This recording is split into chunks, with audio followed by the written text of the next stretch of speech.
bring you Mr. Peter Lawford in tonight's presentation of Suspense.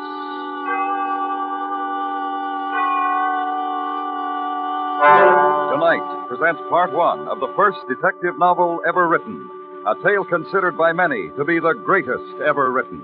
Wilkie Collins, The Moonstone. Our star, Mr. Peter Lawford.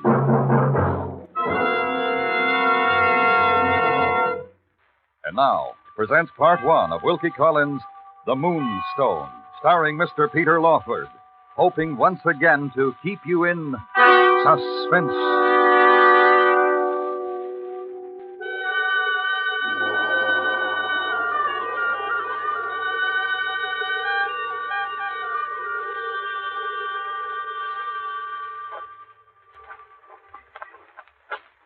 Not my lord. There's the house. Silence, boy. My eyes behold. Have you chosen a place, my brother? Beneath these trees, my brother. Are we observed? No.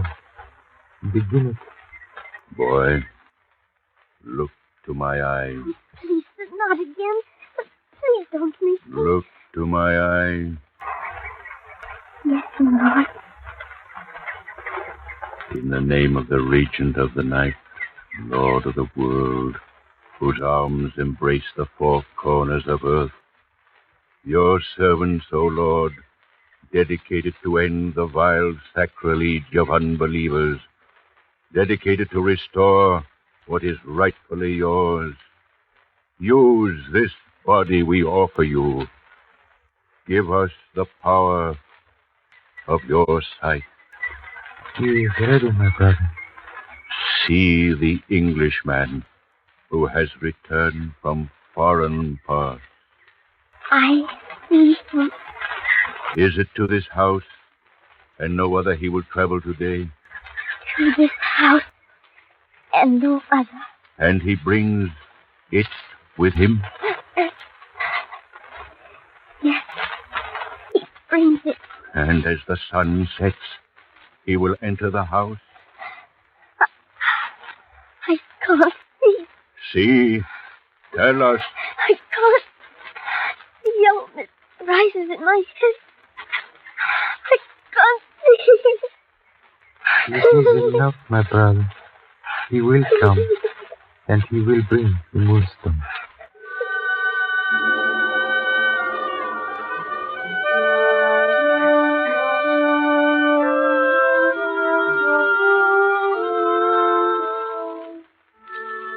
It was in May of 1848 that I received news of the death of my uncle, Colonel John Herncastle.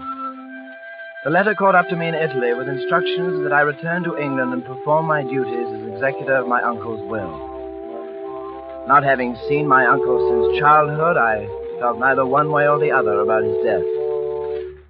But I remembered the stories. A black sheep with a strong dash of savage. He had fought in India and come home with a vile reputation which had closed the doors of all his relations against him. His sister, Lady Julia Verinda, had taken the lead in this respect. Colonel John never set foot in her great Yorkshire house. Naturally, this all went through my mind as I entered the office of our family lawyer, Mr. Matthew Brough. Well, Mr. Franklin Blake. You're looking fit, quite fit. Thank you, sir. You're looking well yourself. Let's see now. How many years has it been? Oh, 5 at least, sir. 5. My, how time flies. That's it. Now, this letter of Colonel Herncastle's will. You're acquainted with your duties? Yes, sir. I've signed papers, and there's a birthday gift left to my cousin Rachel Brenda. I'm to take it to her. Good. Now to work. First clause provides for support and safekeeping for his animals. Cats and dogs and horses he seemed to prefer to human company. This paper covers that. You sign here. All right, sir. Second clause directs his fortune to be used wholly for the establishment of a professorship of chemistry at Cameron University. Rumors were the colonel was addicted to opium. I suppose that explains the chemistry. Sign here.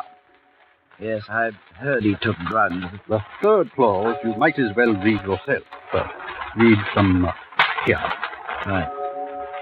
Thirdly and lastly, I give and bequeath to my niece, Rachel Verinda, only child of my sister, Lady Julia Verinda, A yellow diamond belonging to me, and known in the East as the Moonstone.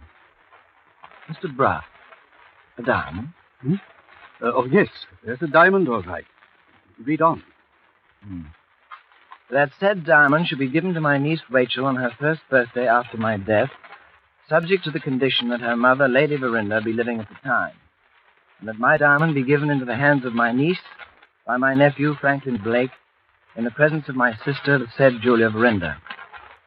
This I do in free forgiveness of my sister's conduct in closing her doors to me and publicly injuring my reputation as an officer and a gentleman during my lifetime. And a most generous forgiveness it turns out to be. The wicked Colonel's diamond. Do you have it here? No, the bank. Been in the bank vault for years. At one time, the Colonel hinted of a conspiracy against him, claimed the stone was some sort of sacred Indian jewel, part of a four-handed moon god, which to any serious person sounds like drug addiction.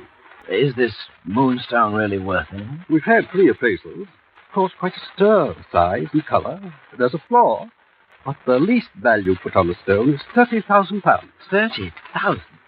What, the old dog? There was also a paper instructing that if he died mysteriously, which he did not, the jewel was to be sent secretly to a diamond cutter in Amsterdam and cut up into several smaller stones. That way he thought to destroy its identity. Strange. The Colonel knew its worth. Why? Nothing strange, sir, when it comes to drugs. When will you be leaving for Yorkshire, Mr. Blake? And tomorrow afternoon. Lady Julia's inviting me down to stay for 2 weeks before the birthday. You'll carry £30,000. Take care, my boy. I shall, Mr. Brown. You know, somehow I wish that I'd seen more of the Colonel. Heavens, no, sir. God rest his soul. But he was truly a wretched man. Goodbye, Mr. Blake. My regards to Lady Verinda, Miss Rachel. Bye.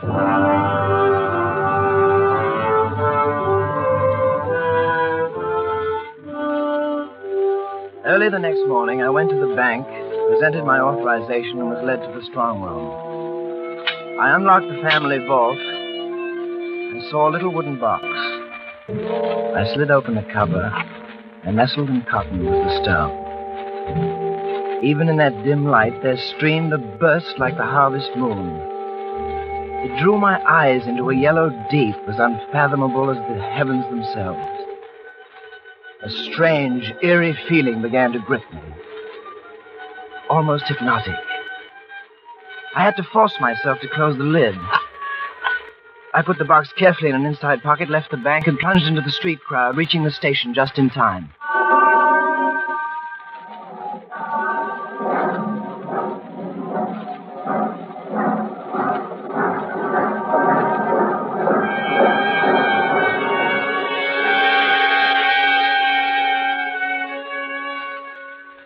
Towards noon, I arrived at the quiet country town of Frizinghall, feeling almost my natural self. For 2 weeks, the Moonstone was going to be my responsibility, and I prudently decided to place it in the local bank. I then hired a carriage and was driven out to the great Verinda house sitting high on the Yorkshire coast near the sea. The place had practically been a second home in my youth, and I felt a warm, comfortable sense of return. Mr. Franklin, sir. Won't you come in, please? My lady and Miss Rachel are out, sir. We weren't expecting you till this evening. I had a sudden change in plans. I hope it's no bother. Oh, no bother, sir. Only my father, he was so looking forward to meeting you at the station. Your father? Bettridge, sir, the family steward. Oh, good old Bettridge, of course. So you're his daughter. Well, you were just a bet. Where is he? Down the beach walk, sir. The place they call Shivering Sand. He went to fetch one of the mates for lunch. That ugly place?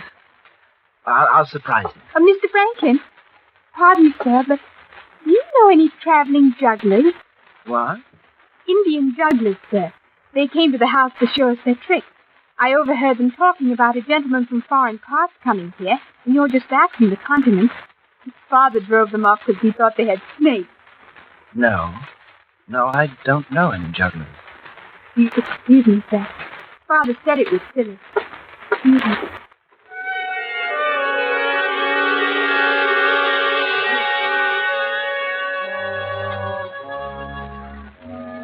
beach walk led to one of the ugliest little bays on the Yorkshire coast. It was quicksand. At the turn of the tide, the whole face shivered and trembled in a most gruesome manner. Rounding the dunes, I saw two figures watching the tide.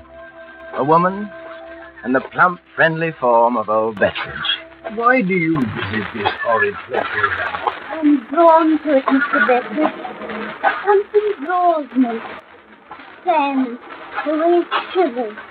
Betteridge! What? Who is it? Don't you recognize me? Why, Lord, this is Mr. Franklin. How are you, Betteridge? Our fine boy all grown to a man. Rosanna, this is our Mr. Franklin. Yes, I know Mr. Franklin. You know me? Yes, sir.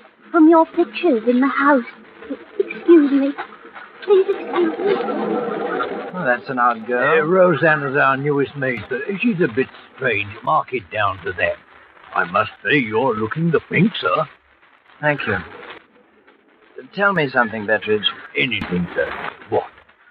About the Indian jugglers who were here. I met your daughter. Edgar, if Penelope's bothered you, sir, I'll... No, not at all. Just tell me, what did they do? Nothing, sir. You know how women are. She was down by our front trees and heard some of their rigmarole, asking a boy they had about a gentleman from foreign parts, and did he have it about him. That's all, sir. Sick.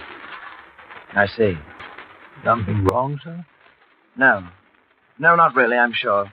Come along.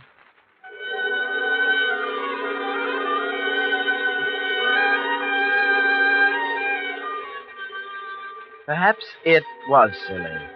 A conjure trick. But I felt rather clever for having put the diamond back in a bank. Still, it had to be coincidence, and reaching the house, I resolved to keep my imaginings to myself. Lady Julia and Rachel weren't expected home till sundown, so I went to my room to unpack. I lay down on the bed to rest, and I must have dozed off, for when I opened my eyes, it was dark. Who's there? Oh, it's me, sir. Rosanna. What are you doing? Just coming to wake you, sir. It's near dinner. Good Lord, I haven't even unpacked. Oh, I did it while you slept, sir. It's the dinner bell. Blast. I haven't got time to change. How do I look? Oh, ever so elegant, Mr. Franklin. Thank you, Rosanna.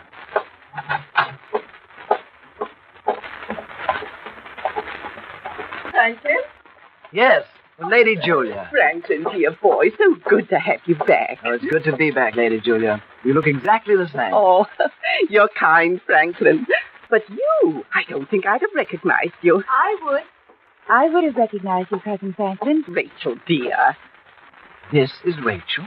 This is Rachel, the little girl whose hair you so delighted in pulling and put frogs down her back. And got kicked in the shins for it. I can't believe it. That you did those things? Why, Cousin Franklin. Well, no, I mean, you're beautiful. Really, sir? Thank you, sir.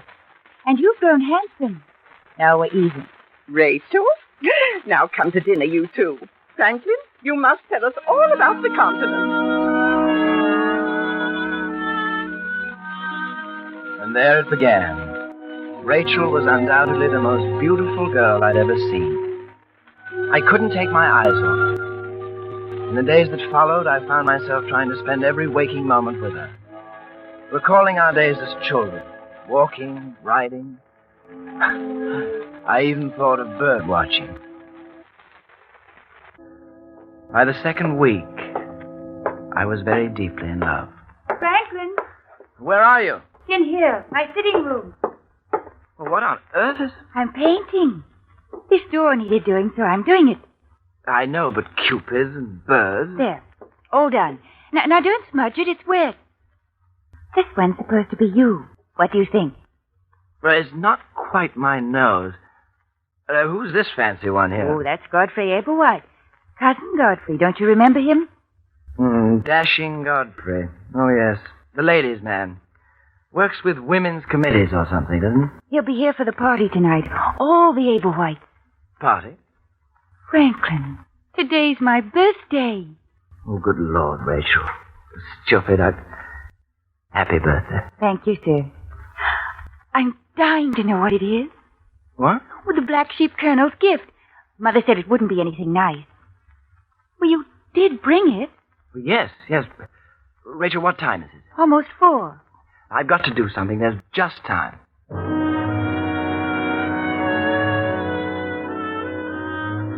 Not having mind for anything but Rachel, I'd even forgotten the day. I rode full speed to Frinzinghall, took the diamond from the bank, and returned all dust and lather. I bathed, hopped into my party clothes, and made it downstairs just as the first guests arrived. The Ablewhites, Mr. and Mrs., twin daughters, and ladies' committee man Godfrey. Cousin Franklin, lovely to see you. Oh, pardon me, cousin, there's Rachel. Lovely to see you. He went to Rachel and very neatly monopolized her attentions. The rest of the guests arrived, and then, thank heaven, it was time to open the presents. From the late Colonel Herncastle. A box. No, Rachel, not that first. Oh, don't be silly, Mother. It won't bite. Oh. Oh, my, look. Just look. Exquisite. Simply exquisite. Mother, look at it. No. Put it down, Rachel. It means no good. I looked at Lady Julia. Her eyes, set in an ash-white face, were riveted on the diamond. She quickly recovered her composure, but underneath I saw the same uneasiness I, too, had felt when I first saw the Moonstone. Then I knew why the Colonel's gesture of forgiveness had left the diamond to Rachel. She was fascinated, but Lady Julia was repelled. She could have thrown it as far as she could. Oh, look, everyone. Out on the terrace. The whole party turned. Standing on the terrace were 2 Indian jugglers and a boy.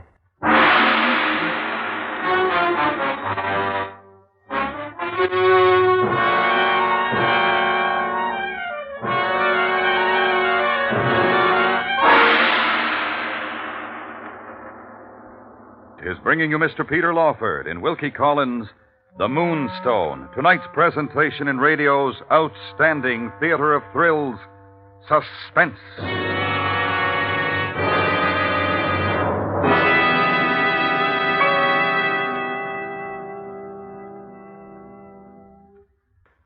And now, brings back to our Hollywood soundstage Mr. Peter Lawford in Elliot Lewis's production of Wilkie Collins' The Moonstone, a tale well calculated to keep you in suspense.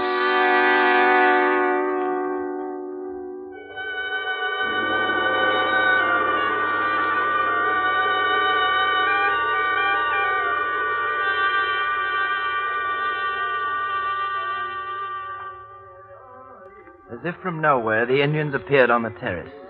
The party streamed out to watch them. They were doing some ridiculously simple tricks and not doing them too well. Rachel was standing quite near them. I went to her quickly. Where on earth did they come from? Rachel, where's the diamond? Right here in my hand, see? Don't hold it up like that. Well, they've stopped. Is that all? All right, you fellows. Here's money. Now be off with you. Thank you, sir. Many thanks, sir. Well, really, there wasn't very much to it, was there?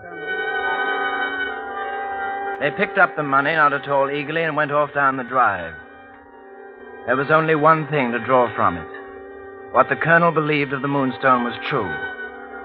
It was not forgiveness, but his vengeance. And I had been the instrument to put it in Rachel's hands.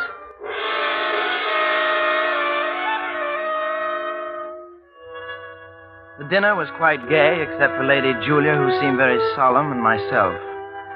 The talk turned around the diamond, Cousin Godfrey leading the abominable joke. After all, it's only carbon, you know. Just carbon. We should heat it over a fire, Miss Rachel. Expose it to a current of air and, poof, no more anxiety about its safekeeping. Not funny, Mr. Blake? No, Dr. Candy, it didn't strike me. I suspect you haven't been sleeping well. You should let me give you a course in medicine. In my opinion, Dr. Candy, your course in medicine and groping in the dark are one and the same thing. Ah, but you're groping for sleep, sir. I could help. I've heard of the blind leading the blind, Doctor. Now I know what it means. No, really, sir. Gentlemen, If I may say. ladies, please. Shall we continue in the drawing room? Betteridge, brandy and soda for the gentlemen.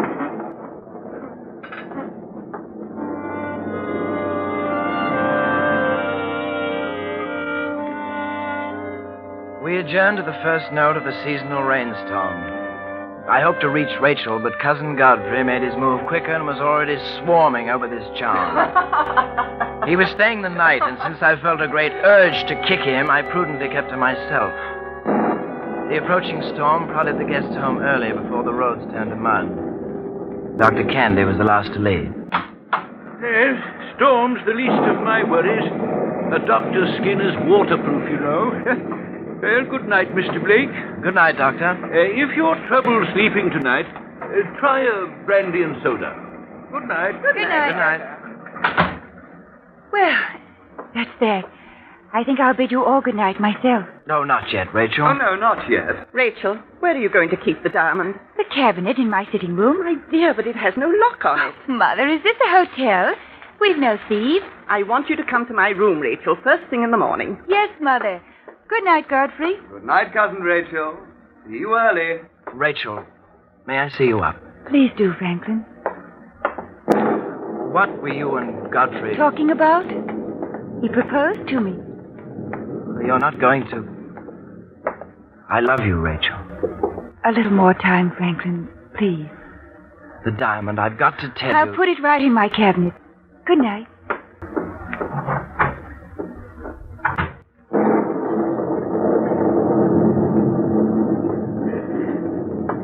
Everything all right, sir? Yes, thank you, Betteridge. There's a brandy and soda nightcap at your bedside, sir. Good night. Good night.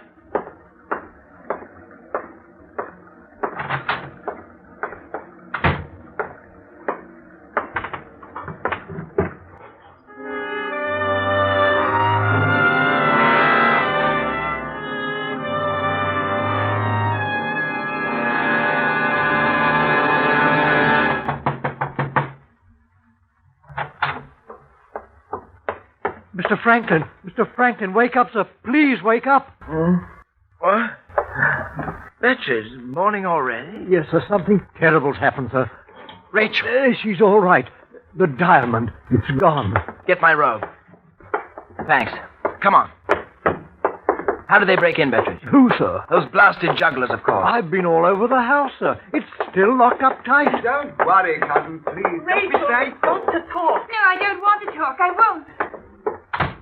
Lady Julia, how is Rachel? Is she... How else? She's upset, Cousin. You won't Thoroughly. talk about it, Franklin, even to me. I'll go for the police. Betteridge, saddle a horse. The fastest you've got. I dashed to my room, dressed quickly, and got outside just as Betteridge arrived with a horse.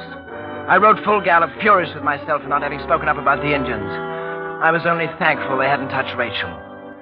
Reaching the police at Trinsigal, I rushed in and received the shock of my life.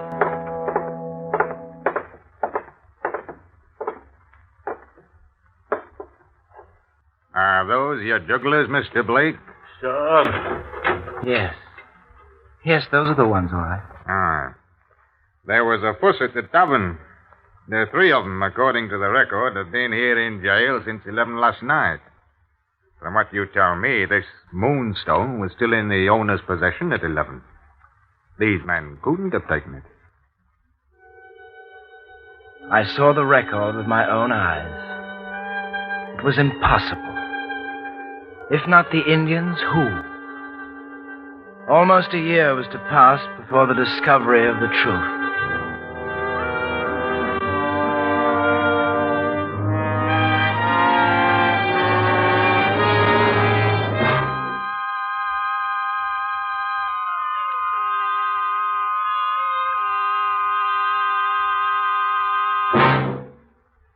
Suspense. Tonight's star, Mr. Peter Lawford, in part 1 of Wilkie Collins' The Moonstone. Next week, the concluding portion of the first detective novel ever written, The Discovery of the Truth, part 2 of Wilkie Collins' The Moonstone. Our star, Mr. Peter Lawford. That's next week on Suspense.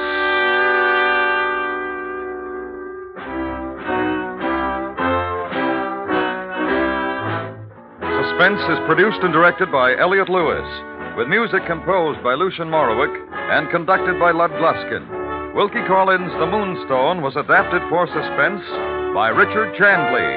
In tonight's story, Ellen Morgan was heard as Rachel. Featured in the cast were Betty Harford, William Johnstone, Ben Wright, Herb Butterfield, Pat Hitchcock, Norma Varden, Eric Snowden, Alistair Duncan, and Dick Beals. And remember, next week, Mr. Peter Lawford in the concluding portion of Wilkie Collins' The Moonstone.